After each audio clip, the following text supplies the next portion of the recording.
Of course, different bands, they have different pros and cons. We can say that generally C-band is a more robust band where the connection is more robust because the frequency is lower, so there are less problems with rain fade. KU band is a bit higher frequency, but there might be some rain fade, but let's say the systems that have been developed by the different system manufacturers compensate with a number of technologies. Then we have KU band, which is now used on new HTS satellites, which is in principle more less resilient to rain fade due to the fact that it's higher band. The merit on the other side of KA band is the fact that you have a larger bandwidth, so you can in general have more bandwidth, both in terms of global bandwidth on the satellite as well as the bandwidth which is offered to the user. There is also an association which is generally made between the different frequency bands and the price of the service, but this is something that I think is less relevant because the prices are based mainly on offer and demand. So, and we have seen indeed that some relations in prices between the different bands are changing in the last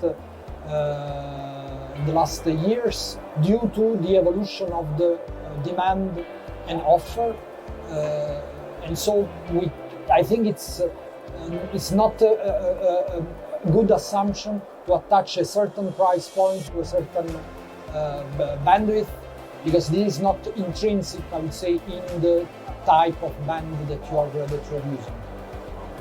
Well, indeed, there is more and more competition, if we can call it competition, from the fiber or from the mobile phones that are expanding a little bit. Now, the rural areas in Africa are still very big regions, they're covering a big region. So, in the meantime, before mobile is going to be available everywhere, there are still a lot of regions that are not covered and will not be covered very fast by mobile communication. So in the meantime, the satellite solutions remains the best solutions to bring connectivity in these regions. Also, even though there would be mobile or fiber available in more remote places for bigger corporates, satellite remains always also a solution to be seen as a backup. If there is a problem, a technical problem or congestion with a mobile connectivity, then it can always be backed up by satellite. This is also an application that will remain. The price is also from satellite, because of this competition, fiber and mobile, the prices are also getting lower also on the satellite side. So this still keeps the market open for satellite applications. So this is somehow related with what I was telling before. The KA band, in general, the higher bands like KU and KA band, of course they are more subject to rain fade because of the frequency, but there are a number of technology which have been developed by mainly the system manufacturer, the communication system manufacturers. One, probably the best, the most important one is the so-called ACM, adaptive code modulation, which is a technology which allows to adapt the communication and the redundancy of the communication to the link budget, so that in case of rain, the system will increase the redundancy in the channel in order to compensate for errors, so that even in case of degradation of the signal, the user can still keep the connection up, consuming more satellite bandwidth, of course, or decreasing a little bit the data rate, but at least the connection is still there.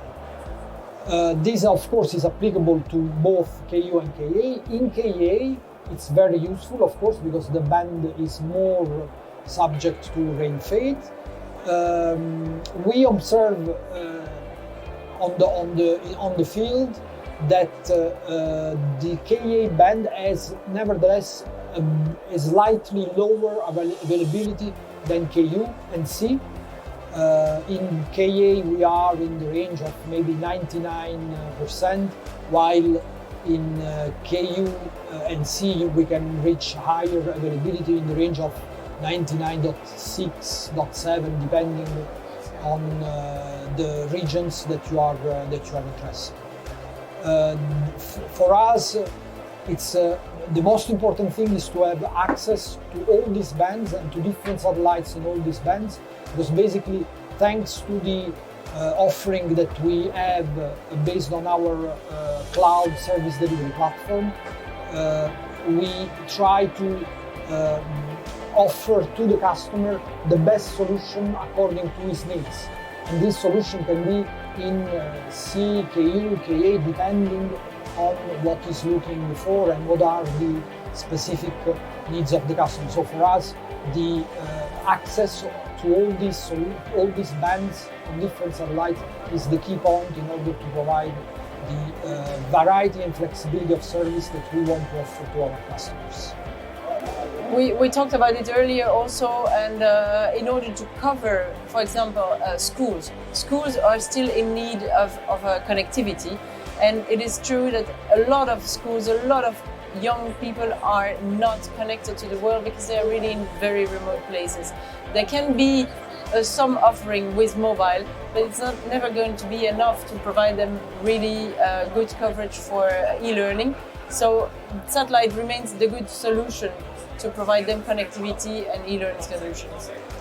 In addition, SatADSL has developed a product which is quite a revolution in the satellite world. We can do multicasting over satellite, just over IP, in fact. And so this is why this is how we have provided in schools in Ghana, for example, lessons that are filmed in a studio. You can multicast them in various schools so that the students can also get access to good material and also can interact with the teacher. On top of that, because there is connectivity already there, you open also a certain you open the access to the community around, and by offering them functions like a hotspot and voucher systems. So this is our typical solutions that have been developed by us, are available on our platform and are available on different frequency bands, like Fulvio explained. So the applications in the different regions remain really numerous.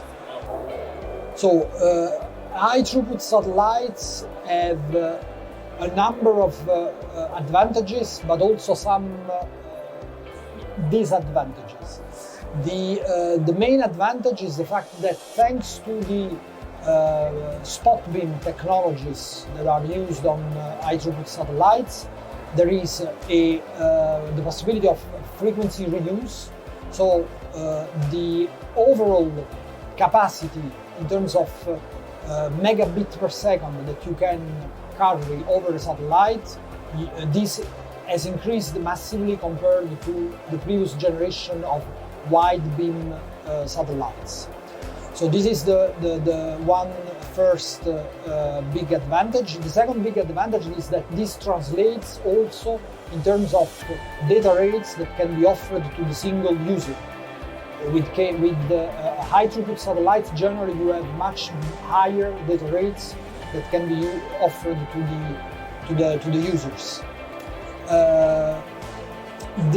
Then there are, of course, considerations which are related to the price as well. Generally, the high throughput satellites, they can offer lower price compared to large beam.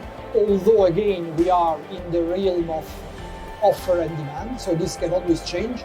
And in our case, for example, at the moment we are offering services on high throughput satellites and large beam satellites more or less at the same prices. The disadvantage of high-throughput satellites is the fact that due to the coverage through spot beams, there is an issue of mass, critical mass. With large coverage satellites, large beams, you can build your subscriber base on a large geography.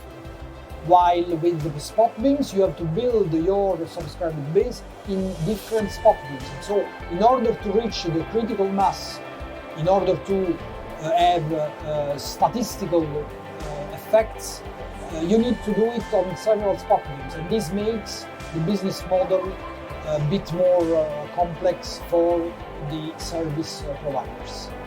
The advantage of SatADSL's multicasting solution is that we can transmit one content on a single channel to several sites, up to 50 or even more, using only simultaneously. So by using only one channel to transmit a content but to multiple sites, you basically divide the price into these multiple sites. If it's 50, you divide the price of one channel into 50 sites, so it reduces the total cost of the solution.